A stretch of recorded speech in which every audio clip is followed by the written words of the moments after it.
What is up? What's going on? Welcome to the very first episode of Too Pop to Handle. It's so exciting and so crazy to finally be saying that. I have literally been talking my friends, everyone's ear off about, I want to start this podcast. I want to do this podcast. I'm going to do it. I have the name. I bought the equipment, all these things over the last year and a half. And finally, I'm actually sitting down and talking into the microphone that I bought literally in June. It's October, so you do the math on that. That's 4 going on 5 months of this thing being sitting in my nightstand, just doing nothing. So I'm excited to finally be giving it some airtime and to be doing this. To anyone who might be tuning in who isn't a friend or a family or knows me through one of their friends, hi, my name is Andrew. I am 28 years old. I live in Manhattan, and I've pretty much been chronically online since I can remember. I've been, tweeting my pop culture and pop music and movies, TV show opinions for, over 15 years, I want to say. I made my Twitter in 2009, so whatever that math is, I'm not good at quick math, but whatever that math is there, I have been, tweeting away, doing my thing, even back when it was texting 40404. So we've been here a while. I've, been online. So I figured this was the next step in that chronically online pipeline. So, Tumblr, Twitter obsessed teenager turns podcast host in their late 20s. It just feels right, it just makes sense. So I'm super, super stoked to be doing this. Like I said, I have been, engulfed in pop culture for as long as I can remember. I'm a huge fan of so many different artists and actors and actresses, and just always feel in the know, and I need, I'm up to date on what's going on. So it just felt like coming on here and talking into a microphone and a camera for an hour a week. Why not? I'm doing it anyway, texting my friend, doing that. So I figured, let's start a podcast, let's do it. And I'm so, so excited. So I think the best way to kind of tackle this is just diving in and starting it. So pretty much my idea is to kind of pick a few stories, few topics every week, and just kind of tackle them top down, give my hot takes, my opinions, and just kind of, chat about it, start a conversation, and go from there. So that being said, I can't record or start a pop culture podcast in today's day and age. It's October 2023 without the first thing I talk about being Taylor Swift and Travis Kelce. It is just, they're the names on everybody's lips. They're on every news article. You refresh your Instagram, your TikTok, your Twitter, your this, your that, whatever. Wherever you are, they are in your face. They were on the cover of the New York Post, I believe, this morning. And it's just it's insane. So before we dive into them, just some background. If you don't know me, I'm a huge Taylor Swift fan. I have been a huge Taylor Swift fan for years. And I've seen her. I've been to multiple of her tours. I've met her before, which, was super exciting. So I've been a fan. I'm not just someone who's kind of jumping into this because the Eras tour or the, whatever it may be. So I feel I have the right grounds to kind of stand on and give the opinions on these things. So obviously, Taylor's dating life has always been a topic of conversation, whether it's public or not.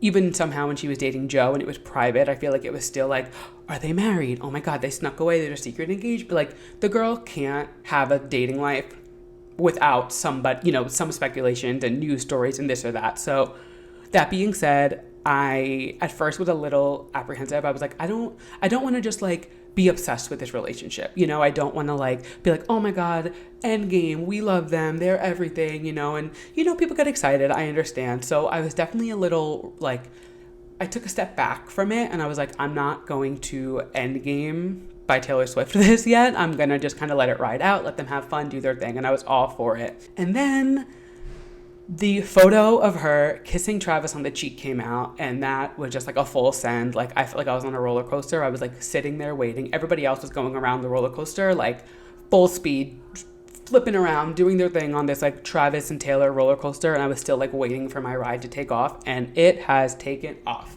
That photo, I kid you not, I haven't stopped thinking about it. She looks so cute. He looks so happy.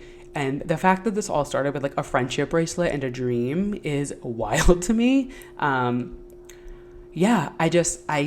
This picture of them, I can't get over. And then I believe it was today or yesterday, within the last 48 hours, Travis's dad did an interview with People and said that, like, oh my God, getting to know Taylor has been such a delight. She's so pleasant. She's so this, so that. So it's kind of crazy to see that, like, we're getting kind of from both angles. Like, usually I feel like with a Taylor relationship, it's very private. We don't really get anything. And this is different, where we're kind of getting everything. We're getting angles from his side, from her side, from whoever source is, maybe. You know what I mean? Like, there's always people saying things, but to be getting information from him and his family, you know, he has this podcast with his brother every week. They haven't really talked about it much, but, like, I'm sure eventually something's going to, you know, it's going to be talked about more on there. So it's just really cool, as someone who's been a follower and a fan of Taylor for so long, to see this angle of a new relationship. And just, it looks like fun. Like, they're just having a good time. They're doing their thing. And, like, is it overexposed? Yeah, it's everywhere. And there's days where I don't want to hear it. I don't want to see it. I'm like, all right, cool, we get it, they're dating. But then, like, seeing her cheering him on, I'm like, oh, like, I get it. Like, that tweet that's going around, or it's been all over the place, and people are like, they would have ran a homecoming committee. Like, she would have been homecoming queen, a homecoming king, and they would have had that homecoming parade float. I don't know if my high school did, like, homecoming parades, and we built the float. They would have whipped us into shape. She would have ran that homecoming committee like an army, the two of them. And I'm kind of here for it. You know what I mean? Like, it's very much giving, like, she's cheer captain and there's somebody else on the bleachers, like Maddie Healy, Joe Alwyn, they're on the bleachers and she's cheer captain, cheering on her football man. She finally got him. It's been a few years. It's been a long time coming, if you will. But we're here and I'm so here for it. So super stoked to kind of see where this develops, and I hope they're just, like, having fun, and it seems like they are. He's living his best, like, Sue Sylvester life in these tracksuits. She's, like, she's in New York again, and just, like, you know, doing her thing and living her little, like, football fantasy, and I'm here for it. You know, I am. I'm full send. I'm in. I try so hard to, like, not be into it and be like, no, I'm just in it for Taylor's music, but it's everywhere. I can't not be. And I'm like, you know what? Let's just enjoy the ride. So excited to kind of see just, like, how this keeps developing. And just to kind of bring it up one more time, because I can't stop thinking about it. That picture, oh my God, the picture of her kissing him on the cheek. I can't get over it. I can't. I love it. On the topic of Miss Taylor Swift, this is, the day I'm recording this is October 24th. So that means this Friday, October 27th, 1989, Taylor's version comes out. Now, obviously, this is my first episode of this. So if there's anyone listening, maybe who didn't know me during the original 1989 release, or, you know, I don't know, just doesn't understand, like, this is a big deal. I made this album my entire personality trait. I bought a Polaroid camera. I was taking Polaroid pictures and writing my initials AN 1995, like my birth year, on it. I was obsessed with this album. And I was a Taylor fan prior to this album, but it was such, like, a dive into pop music for me that it was like, it took it to a new level. Like, obviously Red, she dabbled with the pop music, but, like, I feel like 1989 was really when she just was like, nope, we're done, full send, let's do it. And I love, clearly I'm doing a podcast about pop culture, pop music. You'll see, like, if it's a pop beat and a pop girl singing it, I'm buying it. Case closed, end of discussion. Like, give me a good pop song and you'll have me for life. So despite being a Taylor fan prior to that, 1989 really was, like, a bigger full send. I feel like where a lot of people who didn't like Taylor prior to, like, Folklore and Evermore, kind of, they got it after that. That would, like, 1989, like, gave me that send into it more. And so for 1989 Taylor's version to now be coming out, what is it? 9 years later? 9 years later. It's so exciting. Obviously, all these re-recordings have been so exciting, but to now have this again, an album that really was such a big deal to me when it came out, I'm so stoked. With the re-records, Speak Now and 1989 have always been my two favorite Taylor albums, so to have them back to back feels like it was, like, catered just for me. So thank you, Taylor Swift. Thank you, whoever orchestrated putting my two favorite albums re-recorded back to back. Love you. But despite, you know, Speak Now's era being shorter than the Joe Jonas breakup phone call, we'll forgive her because she's feeding us. You know, we got the movie. She's on tour. She's doing, granted, 1,989 things I feel like are going on with her. I'll forgive Speak Now being a short-term era re-record because we're getting 1989 so quick after, and I'm super stoked. I was trying to come up with a list of like what I'm most excited for, and I don't know because I can't pick. Like I'm very much like an album like top to end person. Like the first time I listen to an album, I will not shuffle it. I feel like that's a common thing, but it's my thing. I've been like that forever. I can't change it. But like Slut exclamation point is a give it. I'm how do I not start with it? You know what I mean? Like I'm having this dilemma that I haven't had with the re-records previously with the vault tracks. Usually with the vault tracks, I'm like, oh, I'm fine to wait. I can wait till I get to the end of the album and listen to them as like a treat at the end because I just want to hear the full album as a whole again, you know, and like discover what's new, discover the fun vocals, or if she does anything with the production, which she doesn't do too much with it, but you know, it's fun to listen and see what's going on. But this vault track is really, I'm excited to see like what's going on with it. So TBD on that. I'll definitely be posting and updating on our Instagram and Twitter, TikTok about like my thoughts, things like that. And then we'll talk about it again next week. So definitely excited to kind of dive into that and see this as like a new lens for 1989, which is an album that I love so dearly. Moving on, some other celebrity couple news. I almost didn't even want to talk about this. Actually, two more of the things I'm talking about are celebrity couples that I didn't really want to talk about, but like I have to talk about them I feel like the sooner I talk about it, I can nip it in the butt and then like move on. So first up, and this is kind of a double-edged story because I do want to talk about Wicked 20, which I'm super stoked about, but then also with that comes Ariana Grande and Ethan, whatever we want to call that relationship. So if you don't know, Wicked, the musical, is turning 20 this Monday, the October 30th. So everyone knows Wicked, obviously. Kristen Chenoweth, Idina Menzel were the originating roles of Elphaba and Galinda. So it is leading up to the week. So it's super, super exciting. They just did a whole interview. I believe it was with Variety, the two of them. They did like this really, really cute bathtub photo in the pink and green. Like Kristen had pink bubbles and Idina had like green water to kind of mimic their characters. So it's just super cool to kind of see all the old rehearsal images and, you know, information. Kristen has been posting, I feel like nonstop, and I'm here for it. I'm not complaining. Please keep it up. She's posting like opening night letters, popular original like rehearsals, and they're like, it's crazy. Like it's 20 years ago. And another thing about me, The Wizard of Oz is my favorite movie of all time, and it has been since I was 3. So Wicked obviously being a part of that like Oz community. Oh, I love it. I love the music. I've only seen it once on Broadway, but I listen to the soundtrack a lot. And I'm just like, I was a theater kid. I guess we can get that out of the way now. So it kind of makes sense why we're here, you know. I was a theater kid, so, you know, kind of all the pieces just kind of added up with Wicked and just things like that. So super, super excited to kind of see what's coming up with Wicked 20, excuse me. And I'm curious how Ariana is going to make any appearances at any of the shows. They're doing special shows this weekend. So I believe on Sunday they're doing a pink and a green showing. So it's supposed to have like older Galindas at the pink show, older Elphabas at the green show or something like that. And then Monday, which Monday's usually closed for Broadway. Like they go dark every Monday. It's just like, actually, I don't know why. I have no idea why there's not Broadway shows on Monday, but it's been like that forever.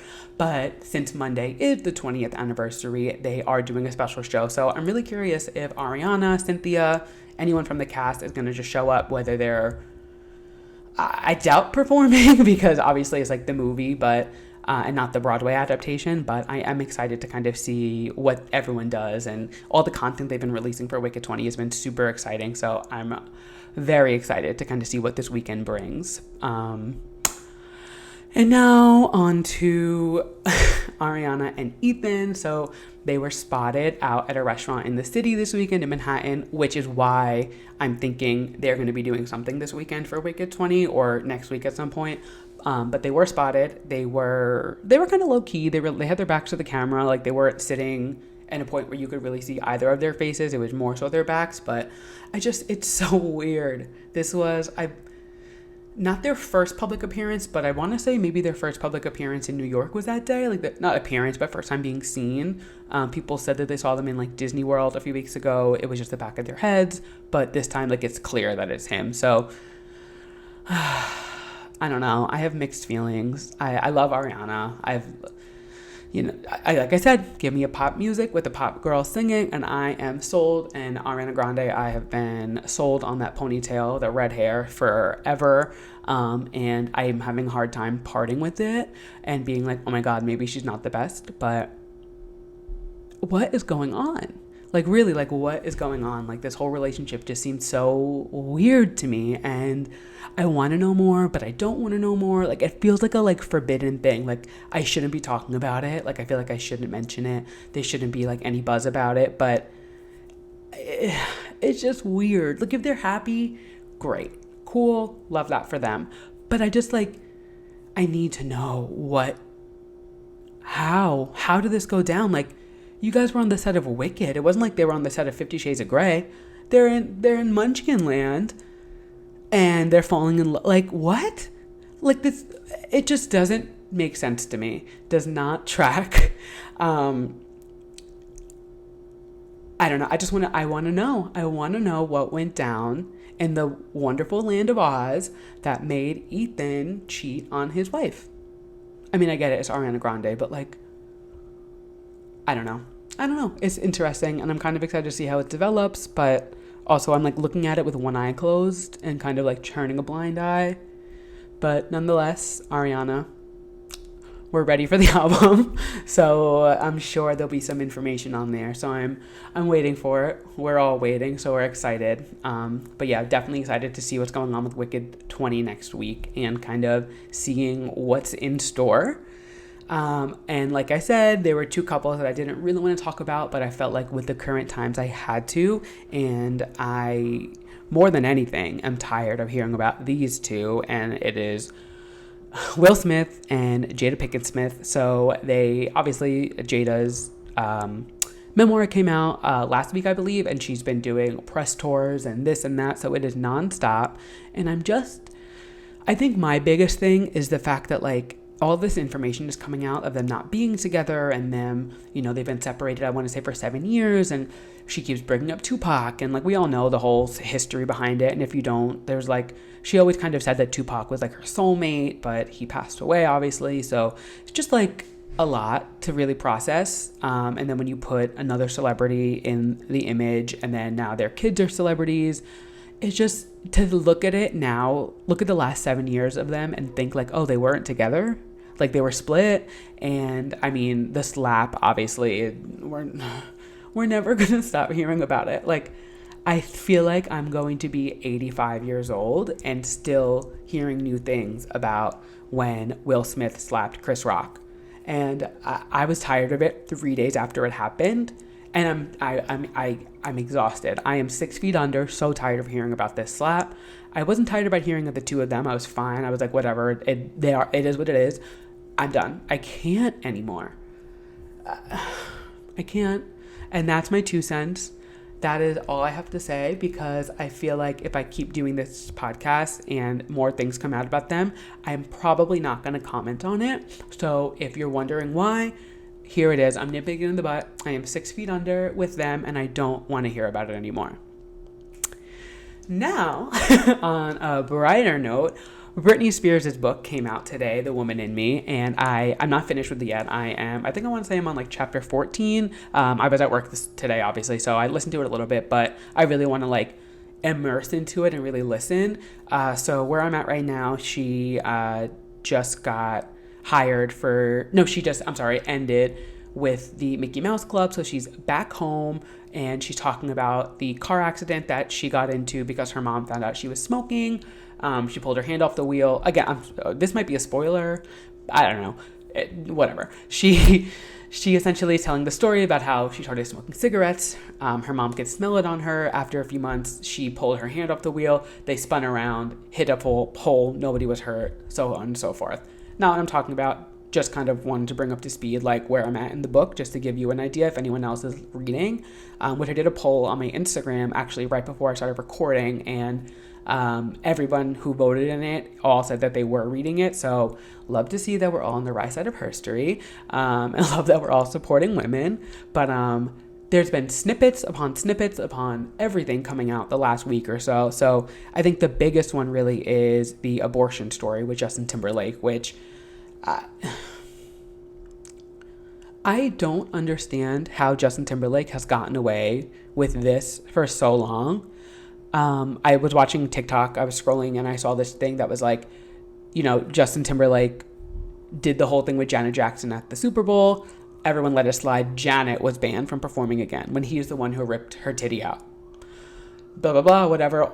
Things start coming about him from Britney. We see, all the stuff going on with him and his marriage. And, people are still kind of rallying, whatever. I get it. And trust me, if Suit and Tie comes on, and he makes Cry Me a River, if his music comes on, I'm gonna give a little two-step. I'm gonna tap my foot. I'm into it. I'm not anti that necessarily, but I'm just like, what is going on? How did all this stuff happen and no accountability? It's crazy to me. So I think now we're kind of seeing it come around, some karma. We've been, not we, I say we, I wasn't never a really big NSYNC fan to begin with. I was, again, always kind of with the girls. I was always, I loved Britney, I loved Christina, I loved Pink, I loved Nelly Furtado. I was very much listening to the girls over any of the boy bands growing up, and that's still kind of true. There's not too many male artists that I'm very into. But I know every single one of my friends is going to clip that and text me, be like, the Jonas Brothers ? Which we'll get into on another episode. But that being said, I feel like all these fans for years have been like, when is the NSYNC reunion happening? When is it happening? And the four of them were so on board, and Justin never wanted to do it. He gave us that teaser at the VMAs 10 years ago, and then just 2 months ago at the VMAs in August, they had the little comeback and promoted the Trolls movie, which was cute. It kind of seemed like they were gearing up for a full reunion, a tour, maybe an album, or at least something that they were going to do. Maybe it was a mini tour, something, I don't know.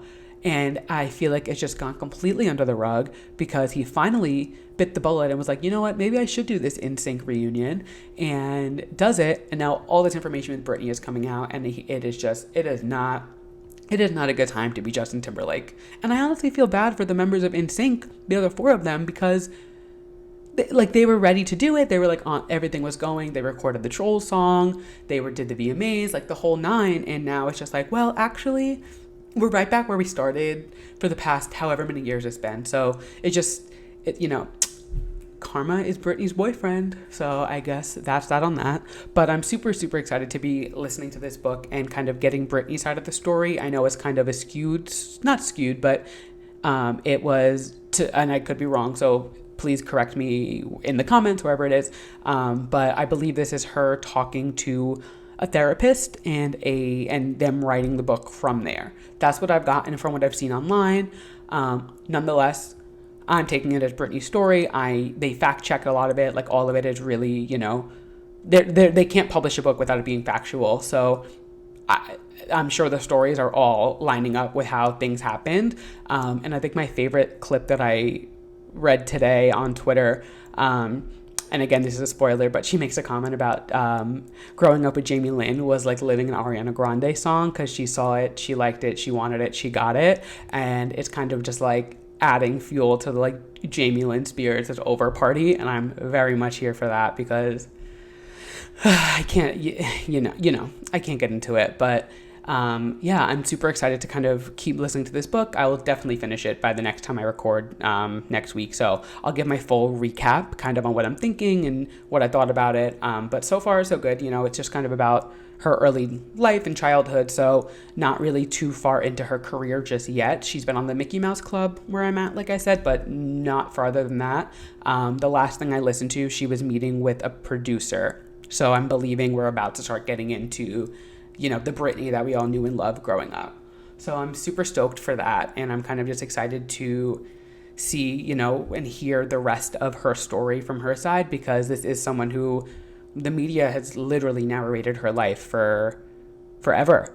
Like there's every headline you would see about Britney was like negative, and they were painting her as this crazy monster, and I'm like, well, look at the life she was forced to live. Like it's I don't know, I can go on for hours about it, but I think it's better that we don't, or we save that for another episode where it's just dedicated to it, because it's crazy. But I'm so excited to finally be hearing Britney's side of the story, and I think it's hilarious the way that the narrator is doing it. It's just like hearing Britney's words through her. I don't know. I'm enjoying it a lot. So I'm excited to keep listening to it and finish it and give my full 2 cents and recap, hopefully by next week. And that actually brings me to the end of what pop culture things I wanted to talk about. So like I said, I'm not going to have a real limit of how many things each week I'm going to talk about. If there's 2 things I'm going to talk about, we're going to talk about 2 things and call it. If there's 10 things, I'm going to find a way to talk about all 10 of them. So it's really going to, we're going to volley. We're going to aim for 30 minutes to an hour each podcast. I'm thinking this one's going to be in a sweet spot in the middle, which not mad about, we'll take it. So to end things each week, I thought it would be fun to have a little segment called Yes and Mess.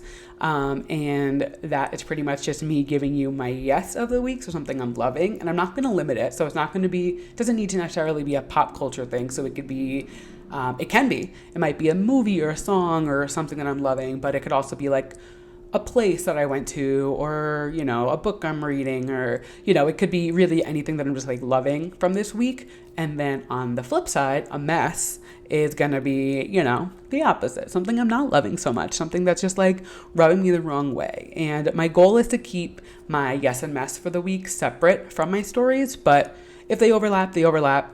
Today they happen to. My mess overlaps, but my yes is something not spoken about in this episode, and that is Troye Sivan's new album, Something to Give Each Other. One thing about me, Troye Sivan is selling it, I'm buying it. I have loved the kid since YouTube, like literally before he was making music. I was a subscriber.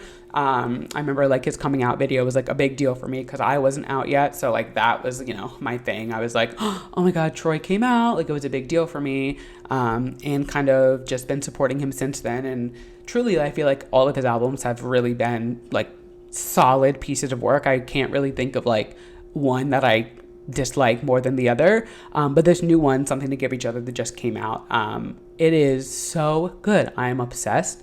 I can't get enough, and I'm just loving this new, I feel like he's really just like leaning into like the pop star fun, like gay like piece of it. Obviously he's always been gay, he's always been a pop star, but this album, I mean, he quite literally has a song called Rush, and he's quite literally doing drag in one of the videos, so like, you know what I'm saying. And I'm just loving it. I'm so excited. I've loved to like watch his journey from YouTube to TRXYE to Blue Neighborhood to Wild, then Blue Neighborhood, Bloom, In a Dream. Like the whole ride has been really cool to see, and just kind of like how his music and how he's evolved over the years. And it's just, it's really cool to see. So if you haven't listened to it yet, I definitely recommend checking it out and listening to it. I've had it on repeat literally since it came out. So super, super into that. And my mess of the week is Justin Timberlake, because I'm over it. I can't anymore. I think it's done. I think the NSYNC thing is over. They should just do it without him. I think enough is enough. Like,